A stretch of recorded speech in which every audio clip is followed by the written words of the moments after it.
সুপ্রিয় শ্রোতা দর্শক, একটি মানবিক আবেদন নিয়ে হাজির হয়েছি আপনাদের কাছে। মানুষ মানুষের জন্য, জীবনের জন্য। আমি মানবতার একটি ছন্দে যদি বলি, আবার তোমরা মানুষ হও, এই মানুষগুলোকেই মানুষ কও, অন্যদের জানো নিজের মতো, ভালোবাসো সকলের অবিরত অবিরত অবিরত।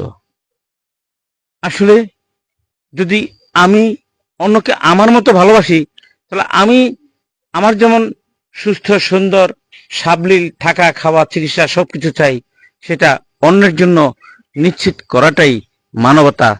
তবেই বাস্তবায়ন হয় মানুষ মানুষের জন্য।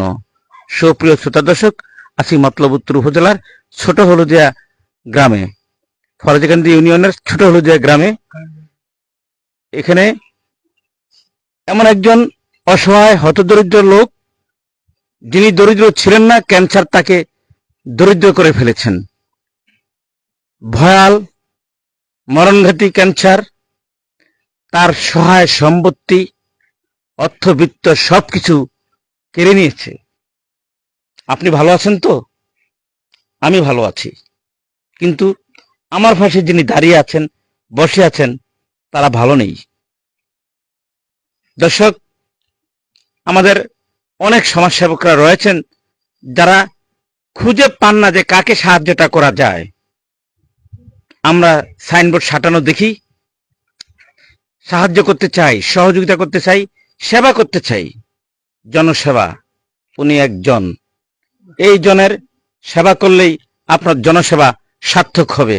হয়তো সম্প্রতি এই রিকশানে মানুষ লক্ষ কোটি কোটি টাকা ব্যয় করবে বিভিন্ন উপায়ে, বিভিন্নভাবে, কিন্তু মানুষের জন্য, মানবতার জন্য যদি আপনার 100টা টাকা এই হতদরিদ্র ফ্যামিলির জন্য, এই ক্যান্সার রোগীর জন্য যদি আপনার দানটা এখানে হয়, হয়তো আপনার সমস্ত কর্ম আল্লাহ কবুল করে নেবেন। হয়তো এটা হতে পারে আপনার নাজাতের উছিলা। সুপ্রিয় শ্রোতা দর্শক, আর কথা না বাড়িয়ে আমরা একদম সরাসরি চলে গেলাম রোগীর কাছে। রোগী, ওনার কি কতটুকু সমস্যা লাগে সেটা উনি নিজের মুখে বলবেন। এটা আসসালামু আলাইকুম। কি কইতাম আমি? কিরকম লাগে? আমার বেশি ভালো লাগে না, আমার সব ব্যথা করে, শরীর ব্যথা করে, পেশাবের জায়গা ব্যথা করে, পেট ব্যথা, খাইতে লইতে পারি না, আবার পেটের ব্যথায় বাঁচি না, পায়খানা ভালো মতো না করে, আবার পায়খানা রাস্তা দিয়ে রক্ত আসে। এই ওষুধ খাইতে কষ্ট হয়? ওষুধ খাইতে কষ্ট হয়তো, নাই পয়সা নেই, ওষুধ খামু কিনা, গরিব মানুষ। আচ্ছা, সুপ্রিয় শ্রোতা দর্শক, একেবারে সহজ সরল টাইপের একজন মানুষ, যিনি আছে, বেঁচে আছে, নিঃশ্বাস আছে, এতটুকুই। ওনার বিষয়ে, ওনার যে স্বামী রয়েছেন, আমরা জানবো ওনার কাছ থেকে। কি নাম? আমার নাম তোফাজ্জল হোসেন। আমি রুগীলিয়া পুরা অসহায় আছি, ভিটামারি যাই আছিল বিক্রি করছি, এখন ওষুধ বড়ি চালাইতে পারি না, রুগীর অবস্থা খুবই খারাপ, শরীর ব্যথা, পেট ব্যথা, কাম কাজ করতে পারে না, খাইতে লইতে পারে না, ওষুধ বড়ি চালাইতে পারি না, খুবই অসহায় আছি। যদি কিছু আল্লাহ দেয়, সাহায্য যদি খাই তো চিকিৎসা করতে পারবো। আপনার স্ত্রীকে কি খুব ভালোবাসেন? ভালোবাসি তো, না বাসলে কেমনে চলবো? এই পর্যন্ত কিভাবে চিকিৎসা করাইছেন? চিকিৎসা একজনে করছিল কোন রকম, মনে হয় গেছে ইচ্ছে। সুপ্রিয় শ্রোতা দর্শক, আপনি তো কথা শুনে বুঝতে পারছেন যে এরা আসলে পূর্ব পশ্চিম উত্তর দক্ষিণ, এখনো সমাজে অনেক লোক আছে যারা বুঝে না কি হচ্ছে কি হবে। হয়তো তাদের কান্নার আওয়াজ এখন হয়তো অনেকগুলো লাইট ক্যামেরা দেখে তারা হতভম্বিত হয়েছে যে এতক্ষণ তারা কান্নায় ছিল। আমরা জানবো আপনার কি লাগে? জাল। তো কি সমস্যাটা কি বলুন তো একটু। সমস্যার আগে 1.5 বছর 2 বছর ধরে ক্যান্সার রোগ, তাদের জায়গা জমি বিঠা বাড়ি সব বেচা হয়েছে, 2টা পোলাই না প্রতিবন্ধী, তার এই পর্যন্ত ওষুধও খাওয়াইতে পারি না আমরা, বাতি জোগাইতে না, আমরা 5 গঠন মিলা টিলা তার খাবার দিই। তাহলে দেশের বিত্তবানদের কাছে আপনি আহ্বান জানান। জানাইছি তো, এদিকে আমার চেয়ারম্যান মেম্বারের কাছেও কত জানাইছি, কিছু আমাকে সাহায্য দেয়নি।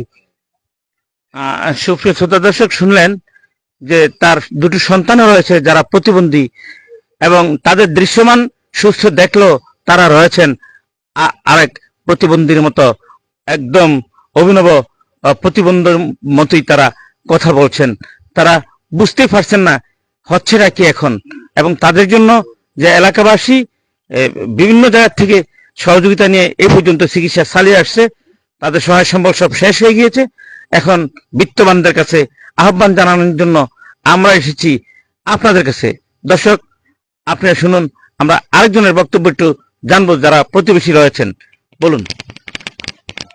এই আমার জালের ক্যান্সার ক্যান্সার সবকিছু বিক্রি করা হয়েছে, এখন কোনো কিছু আর কি নাই। ছেলে মেয়ে দুইজন প্রতিবন্ধী এখন কোনো সামনে দা যে ওষুধপত্র খাইবো তেমন কিছু নাই গে, সব বিক্রি হয়ে গেছে।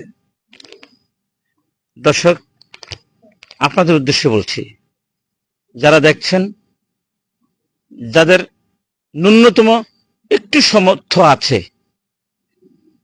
আপনার সামর্থ্য দিয়ে আমাদের এখানে ওনাদের একটা বিকাশ নাম্বার দিয়ে দেব, অন্য কারো না, ওনাদের একটা বিকাশ নাম্বার দিয়ে দেব।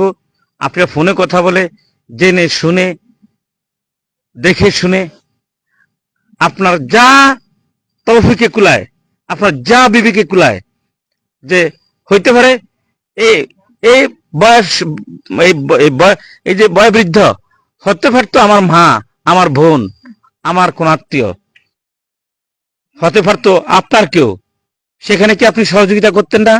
নিশ্চয়ই করতেন। আমি আশা বিশ্বাস করি আপনাদের হৃদয় একটুকু হলো গলেছে। আপনার পকেটের থেকে আপনি যা পারেন তা তাদের এই বিকাশ নাম্বার দিয়ে, এই মহিলার যিনি বাঁচার স্বপ্ন, সে যেহেতু একজন, মনে হয় না যে তার কোনো অসুখ রয়েছে, কিন্তু মরণবিধি ক্যান্সারে আক্রান্ত হয়ে সে চিকিৎসা করে সর্বশান্ত হয়ে গিয়ে নির্বাক হয়ে গিয়েছে। তার স্বামী কথা বলেছে, শুনেছেন, যেন একেবারে নির্বাক, সে কোনো কথাই গুছিয়ে বলতে পারে না, সে কি বলবে কি বলবে না সেটা বলতেই পারছে না। প্রিয় দর্শক, আপনাদের উদ্দেশ্যে আবার বলছি, আপনারা শুধু দর্শকই নয়, আপনারা সকলেই মানবতার একটা প্রতীক। যারা দেখছেন তারা বিডিসিএন 24 কে শেয়ার করবেন। এক একটি শেয়ার হয়তো পারে এমন কারণ ওদের আসবে, সে এই রোগীর জন্য সে এগিয়ে আসবে। আপনার একটি শেয়ার যদি এই রোগীর জন্য, আপনার একটি শেয়ার দেখে, যদি শেয়ারের কারণে হয়তো কেউ দেখলো, কোনো বিত্তবান দেখলো, এবং সে এই রোগীর চিকিৎসার দায়িত্ব নিল, সেটাও আপনার সওয়াবের কাজ হতে পারে, পুণ্যের কাজ হতে পারে, ভালো কাজ হতে পারে। সুপ্রিয় শ্রোতা দর্শক, পরিশেষে যারা এই এলাকার জনপ্রতিনিধি রয়েছেন আমাদের এই অঞ্চলের একেবারে স্বাধীনতার মধ্য প্রতীক, যিনি স্বাধীনতার সংগ্রামে ঝাঁপিয়ে, যার নেতৃত্বে স্বাধীনতা আমরা পেয়েছি, এমন একজন গুণীজন এই এলাকার জন্ম হয়েছে, যিনি বীর বিক্রম খেতাব পেয়েছেন, যিনি ঢাকা মহানগর আওয়ামী লীগের দীর্ঘদিন নেতৃত্ব দিয়েছেন, এখন সারা বাংলাদেশের নেতৃত্ব দিচ্ছেন। এই এলাকার এই কৃতি সন্তান মোফাজ্জল হোসেন চৌধুরী, মায়া বীর বিক্রম, ওনার নিশ্চয়ই এই শব্দটুকু ওনার কানে যাবে। ওনার একটি ছেলে কিছুদিন আগে মারা গিয়েছেন, যথেষ্ট দানবীর, যথেষ্ট সুনাম রয়েছে, তিনি মানুষের জন্য করেছেন। ওনার আরেকটা ছেলে আছেন রনি চৌধুরী, উনিও দুহাতে মানুষের জন্য সাহায্য সহযোগিতা করেন। আমার বিশ্বাস আপনাদের একটি শেয়ার তাদের কাছে গিয়ে পৌঁছবে, তারা দেখবে, শুনবে, খোঁজ নেবে, এবং এই রোগীর উন্নত চিকিৎসার জন্য যা যা প্রয়োজন তারা করবে। এই আশা ও প্রত্যাশা রেখে সকলে সুস্বাস্থ্য কামনা করে, এই রোগীর সুস্থতা কামনা করে আমি এখানে শেষ করছি। আল্লাহ হাফেজ। আসসালামু আলাইকুম রহমতুল্লাহ।